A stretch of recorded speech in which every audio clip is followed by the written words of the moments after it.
विधान परिषदेत विरोधकांना उत्तर देताना एकनाथ शिंदे यांनी धुरंधरचा उल्लेख केला आणि निशाणा साधला। मुंबईला लुटणारा रहमान डकेत कोण हे सर्वांना माहिती आहे असं म्हणत एकनाथ शिंदे यांनी उद्धव ठाकरेंवर अप्रत्यक्ष निशाणा साधलाय। मात्र मुंबईला लुटणाऱ्या रहमान डकेतला पाणी पाजणारी महायुतीच धुरंधर असं वक्तव्यही शिंदेंनी केलंय। मुंबईला लुटणारा रहमान डकेत कोण हे सर्वांना माहिती असं म्हणत एकनाथ शिंदे यांनी उद्धव ठाकरेंवर अप्रत्यक्ष निशाणा साधलाय। मात्र मुंबईला वाचवणारी महायुतीच धुरंधर असं वक्तव्यही शिंदेंनी केलंय। मुंबई महापालिका निवडणुकीच्या तोंडावर हिवाळी अधिवेशनाच्या शेवटच्या दिवशी उपमुख्यमंत्री शिंदे यांच्या भाषणात ठाकरेच टार्गेटवर दिसून आले। आम्ही रस्ते धुतले हो, तेव्हा आपण म्हणायचं हे काय मुख्यमंत्र्याचं काम असतं, मग काय मुख्यमंत्र्याचं काम घरी बसवायचं असतं हा?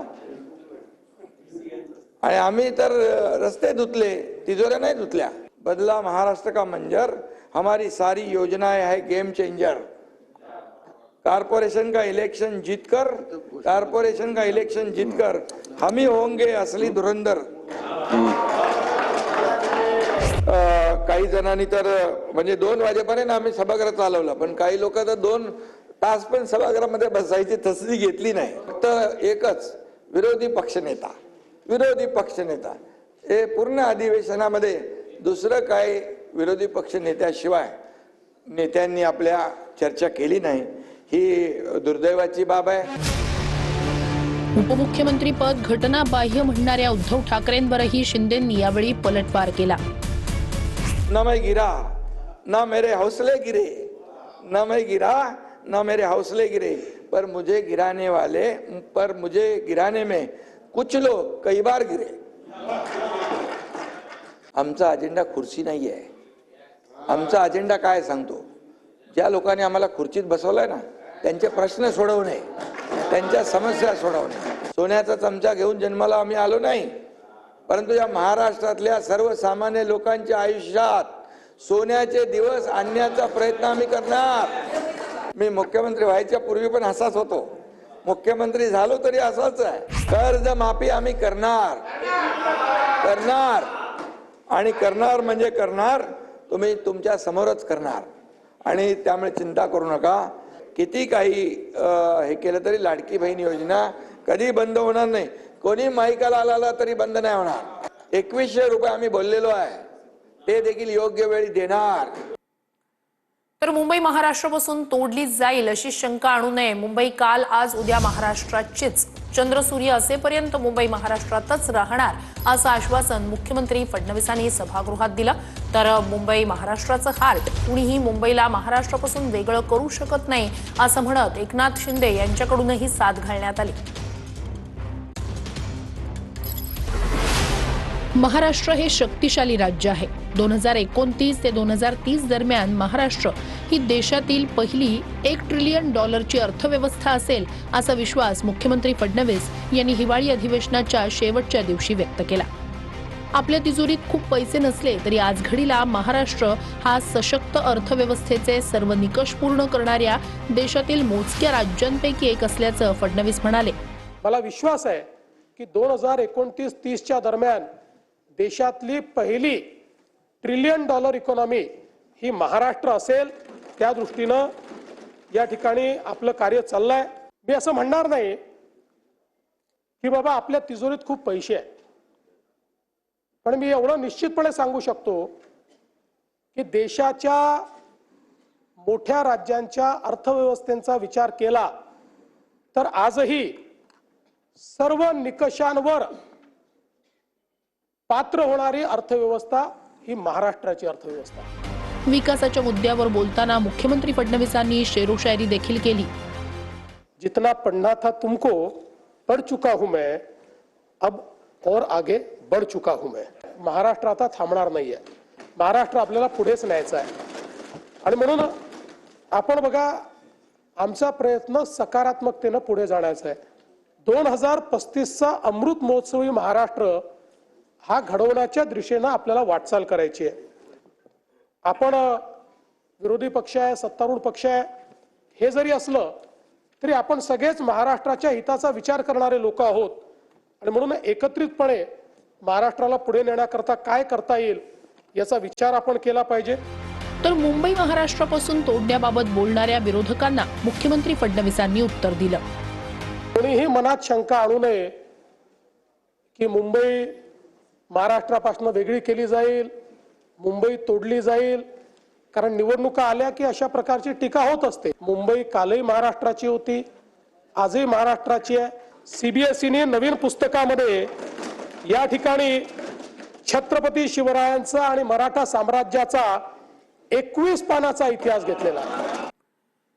तर मुंबई महापालिका निवडणुकीसाठी भाजप 150 जागांसाठी तर शिंदेची शिवसेना 125 जागांसाठी आग्रही असल्याची माहिती सूत्रांनी दिली. या संदर्भात 2 दिवसात पहिली बैठक पार पडणार आहे. पाहूया. भाजप आणि शिंदेची शिवसेना मुंबई पालिका निवडणूक महायुती म्हणून लढणार असल्याचं निश्चित झालंय. आता जागा वाटपावरून पुन्हा एकदा शिंदे आणि भाजपमध्ये सामना रंगण्याची चिन्ह आहेत. सूत्रांच्या माहितीनुसार मुंबई पालिकेतील 227 जागांपैकी 150 जागा लढण्याचं भाजपचं लक्ष आहे.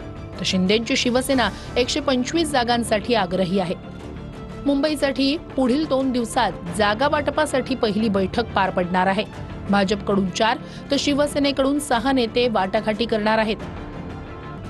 एका ठिकाणी मुंबई पालिका निवडणुकीसाठी जोरदार तयारी सुरू झाली आहे, तर दुसरीकडे राज्यातील सर्व 29 महापालिकांची निवडणूक एकाच टप्प्यात होणार असल्याची माहिती समोर आली आहे. जानेवारीच्या 3ऱ्या आठवड्यात मतदान होणार आहे.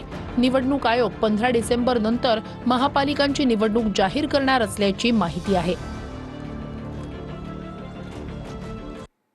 पुढच्या महत्त्वाच्या घडामोडीकडे 19 डिसेंबरला देशाच्या राजकारणात मोठी घडामोड घडणार असा दावा काँग्रेसचे ज्येष्ठ नेते पृथ्वीराज चव्हाण यांनी केला.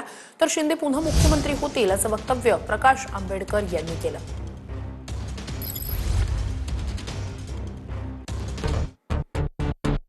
एकोणीस डिसेंबरला देशाच्या राजकारणात मोठी घडामोड घडणार आणि देशाचा पंतप्रधान मराठी माणूस होणार असा दावा पृथ्वीराज चव्हाण यांनी केलाय. पृथ्वीराज चव्हाणांच्या वक्तव्यानं राजकारणात खळबळ उडवून दिली आहे. तर पृथ्वीराज चव्हाणांचं वक्तव्य बालिश असल्याची टीका आशिष शेलार यांनी केली आहे. कदाचित महिनाभरात मराठी माणूस भारताचा पंतप्रधान होईल. माझा इशारा होता 19 डिसेंबरला. अमेरिकेत संसदेने कायदा केलेला आहे की अमेरिकेत एप्स्टीन नावाचा एक माणूस होता, इस्रायलचा गुप्तहेर होता.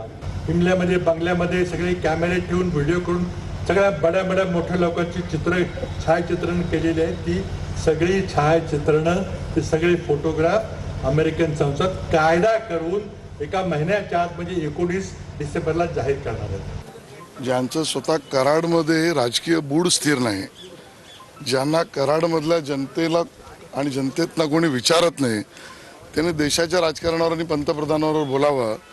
हा मला वाटतं डिसेंबर महिना आहे, या वर्षाचा बिगेस्ट जोक म्हणजे पृथ्वीराज चव्हाण. विदेशी षडयंत्राचा हा एक अप्रत्यक्ष भाग आहे. अमेरिकेमध्ये कुठेतरी काहीतरी पेपर सबमिट होणार आहे आणि त्या पेपरच्या आधारावर देशाचे पंतप्रधान जाणार. कारण कसं आहे की पृथ्वीराज बाबांना पण आता निवडणूक हरल्यापासून काही काही स्वप्न पडायला लागली, त्यामुळे त्यांचं स्वप्न त्यांना मुबारक आहे. राष्ट्रीय स्तरावरती काय गोष्टी आणि घडामोडी चाललेले हे त्यांना फार बारकाईने त्यांचा अभ्यास आहे आणि ते राज्याचे मुख्यमंत्री देखील राहिलेले आहेत. अर्थात त्यांच्याकडची काय माहिती आहे ही काय आमच्याबरोबर चर्चा न झाल्यामुळे त्याच्याबद्दल बोलणं उचित होणार नाही. परंतु एक ज्येष्ठ नेते ज्यावेळी बोलतात त्यावेळी काही ना काहीतरी त्याचा अर्थ असावा असं मला वाटते. पृथ्वीराज चव्हाण हे ज्येष्ठ आणि मोठे नेते आहेत. त्यांची माहिती पृथ्वीराज चव्हाण काही बोलतील अशातलं नेतृत्व नाही, परंतु एवढं काही होईल असं त्यांचं जे मत आहे म्हटलं याच्याविषयी माझ्याकडे तरी कोणती माहिती नाही आहे. तर मला त्यांनी कशाच्या आधारे म्हटलं माहिती नसल्यामुळे मी त्यावर टिप्पणी करणं नाही. पृथ्वीराज चव्हाणांना गाठायला लागेल. अनुभवातलं यंत्र असूनही खूप चांगला संवाद आहे. मी उत्सुकतेने विचारणार आहे की बाबा कशाच्या जीवावर म्हणताय तुम्ही. त्यांच्याकडे काहीतरी माहिती असेल म्हणून त्यांनी तसा दावा केला असेल. पण मला असं वाटतं की मराठी किंवा महाराष्ट्राचा जर पंतप्रधान झाला तर आम्हाला महाराष्ट्रामध्ये नक्कीच त्याचा अभिमान राहील. एनडीएचं भविष्य सुद्धा आता पृथ्वीराज चव्हाण सांगायला लागले, तर त्याला काय बोला होतं. या लोकांना नेमकं या मोठ्या नेत्यांना झालंय काय तेच कळत नाही. स्वतःच्या पक्षाबद्दलचं असलेलं अस्तित्व संपत चाललंय आणि NDA मध्ये काय फेरबदल होणार त्याचं बाकी ते लोक करायला लागले. विरोधी पक्षाची जनतेचा आवाज बनण्याची संधी हिरावून घेतली जात असल्याचा आरोपही पृथ्वीराज चव्हाण यांनी केलाय. तर विरोधी पक्षनेतेपद निवडीचा अधिकार सभापती आणि विधानसभा अध्यक्षांना असल्याचं म्हणत चंद्रकांत पाटील यांनी पलटवार केलाय. त्यामुळे विरोधी पक्षाला आपला आवाज मांडण्याकरता एक संधी मिळते, ती आमची हिरावून घेतली जाते. विधानसभेचे अध्यक्ष किंवा विधान परिषदेचे सभापती यांच्या मागे लपू नका, सगळे अधिकार तुमचे आहेत. तुम्ही म्हणाल तेच या ठिकाणी होईल. की मुख्यमंत्र्यांना विरोधी पक्षनेते ठरवण्याचा अधिकार नाही, विधानसभा अध्यक्ष आणि विधान परिषद सभापतींना तो अधिकार आहे. एकनाथ शिंदे पुन्हा मुख्यमंत्री होतील असं वाटत असल्याचं प्रकाश आंबेडकर म्हणाले. तर सत्ताधाऱ्यांनी यावर पलटवार केलाय. एकनाथ शिंदे यांनी अमित शहालाच स्वतःच्या खिशामध्ये घातले असं त्या ठिकाणी दिसतंय की महिन्या 2 महिन्यामध्ये एकनाथ शिंदे पुन्हा महाराष्ट्राचे मुख्यमंत्री होत आहेत का?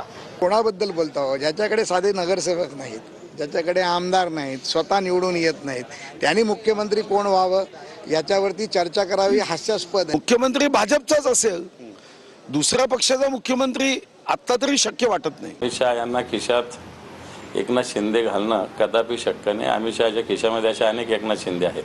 माझा नेता मुख्यमंत्री होत असेल तर त्यांच्या तोंडात तर मी पेढा टाकायला पाहिजे, त्यांचे आभार मानायला पाहिजे. नागपूरमधली महत्वाची घडामोड, संघाच्या बौद्धिकाला अजित पवार गैरहजर होते. अजित पवार गट स्वतंत्र पक्ष आहे, भाजपचा भाग नाही. महायुतीच्या नेत्यांनी भाजपप्रमाणेच विचारधारा ठेवावी असा आमचा दुराग्रह नाही, असं यावर भाजपचे सुधीर मुनगंटीवार म्हणाले. तर शिवसेना संघाची विचारसरणी मिळती जुळती असल्याचं एकनाथ शिंदे यांनी यावेळी म्हटलं. त्यावरून संघाची विचारसरणी काय गद्दारीची आहे का, असा खोचक सवाल अंबादास दानवे यांनी केला.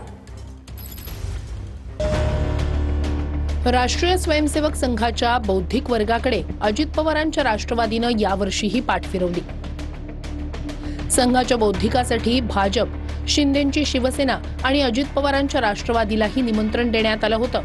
यापैकी भाजप आणि शिवसेना आमदारांनीच रेशीम बागेत हजेरी लावली.